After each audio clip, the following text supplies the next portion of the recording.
I am not rich, never have been, and probably never will be. But I know how to survive.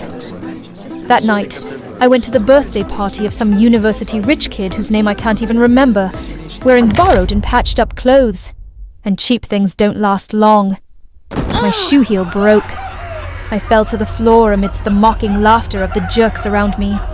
Some girl pointed at me and shrieked, as if I were the cheapest joke of the day. I stood up abruptly, threw away the broken shoe, and ran out of the party, barefoot, feeling humiliated and angry.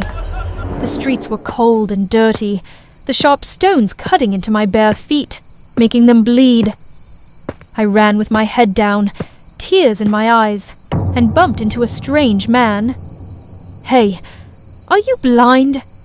I cursed at him without holding back, but he just glanced at me, his eyes so cold and sharp that I instinctively shut my mouth. The strange man walked away, unaware that the red shoe in his plastic bag had fallen out. I looked at the shoe as if I had seen my good fortune. My heart was pounding. I didn't care how he got it. All I knew was, I wanted that shoe. I picked it up, put it on. It fit perfectly. It felt like I became a different person. I simply thought it was a good item and took it home. I had a peaceful night, sleeping in my bed like a fancy lady with red shoes on, until the ringtone ruined my sweet dream. "Hello, this is Karen." "What? Isabel was murdered." Isabel was a rich girl from my university class. She was supposed to come to the party last night, but she was kidnapped and cut into pieces. Her body was found chopped up by the side of the road. I had to attend her funeral. Well, it was also a good chance to get close to the upper class, right? The funeral was crowded, heavy with sadness. I stood quietly next to Isabel's parents, pretending to be a sweet friend who was heartbroken over her death. Suddenly, my feet started to feel hot, like some invisible force was pulling me forward. In the blink of an eye, I stumbled toward a man in the weirdest way. My dress flew up, showing off the bright red shoes. I could hear people whispering about my shoes, saying I was disrespectful. Embarrassed, I tried to stop my legs and stand straight. I pulled my dress down to cover the shoes, but they kept glowing red, still trying to move my feet. Was there really something wrong with them? After the funeral, I walked home alone. The shoes were quiet again, just like normal shoes. Then suddenly, the heat came back. The shoes woke up again. It felt like the shoes were getting stronger. They spun me around so hard I had to grab a street sign just to stay upright. I stomped my feet down as hard as I could, trying to stop them. I didn't care what they were. Whatever it was, they really pissed me off. I got home safely and entered the passcode to open the door. But those cursed shoes tried to control me again. I held onto the doorknob to keep my balance, trying to stay calm. But then I saw the reflection in the glass and realized the shoes were doing this for a reason. That strange man I bumped into last night. He was watching me. Now I could clearly see his face. It was Joe, the same guy I just saw at the funeral. A wave of fear rushed through me. I rushed inside and slammed the door shut. I dropped onto the chair and lifted my leg to take off the shoes, but they wouldn't come off. The harder I pulled, the tighter they got. Blood started leaking from my ankles. I screamed and grabbed my phone, trying to search for a way to remove the shoes. But just as I opened Google, the first news headline made my heart stop. That outfit, the man I saw last night and the one following me, it's him. My whole body went cold. Then, I heard the sound of someone entering the door code. The red shoes started dragging me toward the killer again. I had completely lost control of my legs. With all the hatred and determination I felt from the shoes, there was only one explanation. These shoes belonged to Isabel. And somehow, her soul had entered them, and she was trying to get revenge. Karen, I know you're in there. Open the door. No, please, don't hurt me. I don't know anything. If Isabel wants revenge, what does that have to do with me? I don't want to be silenced by that killer. I want to live. I completely gave up on using my legs. I dragged myself across the floor with my hands, fighting against the pull of the shoes. My hands hurt so much they went numb, but I couldn't stop. The killer was getting closer. I crawled to the mirror, pulled it down, and smashed it. I grabbed a shard of glass still stuck to a piece of wood. The shoes were still squeezing my feet, like they were trying to eat me alive. I had no choice. I had to tear these shoes off my body no matter what. The door burst open, and the red shoes, with my feet still inside, flew straight at the killer like a bullet. But Joe walked into the room without flinching. I saw him raise the axe, and the shoes, along with my bloody feet, were chopped into 4 pieces. I heard Isabel's voice, screaming in rage. I crawled backward, reaching out in despair. But Joe just walked toward me, dragging the axe across the floor. Screech! Screech! Screech! I cried. I begged. I screamed for someone to save me. But no one came.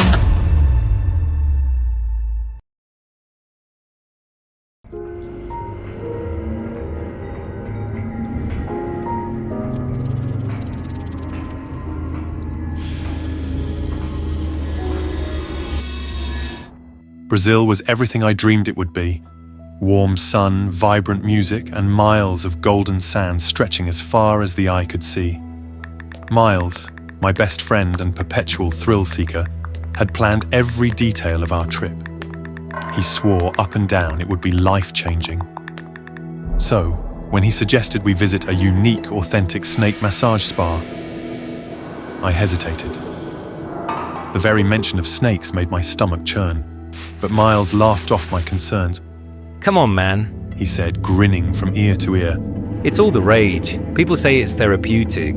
Plus, what's the point of a vacation if we don't try something crazy? Against my better judgment, I agreed. The spa was tucked away in a narrow alley, its faded sign barely legible under the dim streetlights. The door creaked ominously as we entered, and the air inside was thick with the mingling scents of incense and damp earth. Relax. Miles said, clapping me on the shoulder. It's supposed to feel ancient, authentic. The receptionist, a tall woman with piercing green eyes, led us into a room that looked like a jungle terrarium. Vines hung from the ceiling, and the ground slithered. Hundreds of snakes of varying sizes and colors writhed on the floor, their scales catching the dim light like tiny shards of glass. Okay, nope, I'm out. I whispered, my voice cracking, but Miles was already stepping out of his shoes. They're harmless, non-venomous. Just let them crawl around a bit. It's supposed to be good for circulation. He lowered himself onto the snake-covered floor, leaning back with a satisfied sigh as the creatures began slithering over his legs. See? Totally fine. He said, waving me over. My body refused to move, but Miles's teasing was relentless. Eventually, I convinced myself to take a single step. The moment my bare foot touched the floor, the cold, slimy texture of a snake's scales brushed against my skin. I froze.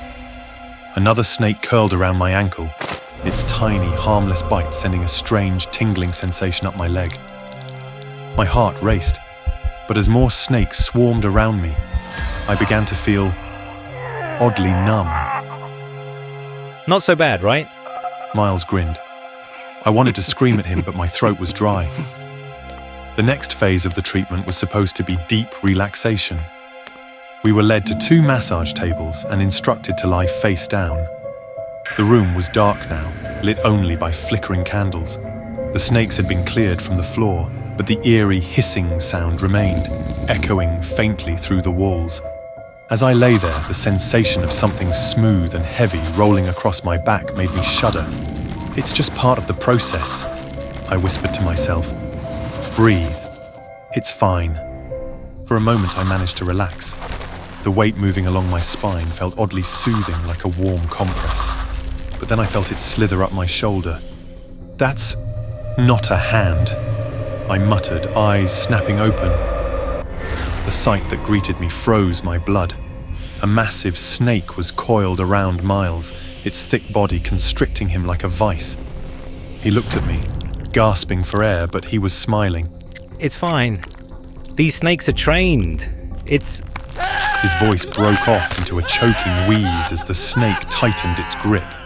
Panic surged through me. "Miles!" I shouted, jumping off the table. But before I could reach him, something heavy dropped onto my back.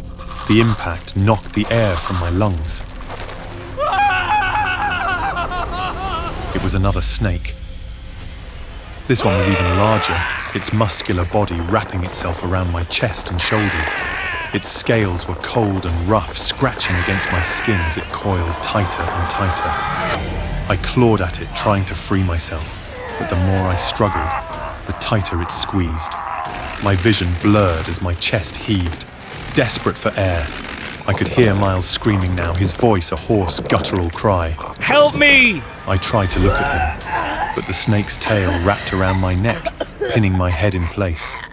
My pulse pounded in my ears as the edges of my vision darkened. With one final burst of adrenaline, I threw myself sideways off the table. The snake's grip loosened just enough for me to suck in a ragged breath. I hit the floor hard, the impact jolting through my ribs, but I was free. For a moment I lay there, gasping and disoriented. Then I heard it, a low, guttural hiss. I turned my head just in time to see the snake lunging toward me, its massive jaws unhinged and gaping wide. I scrambled backward, but there was nowhere to go. The snake's mouth engulfed me, its sharp teeth slicing into my skin as it began to swallow me whole.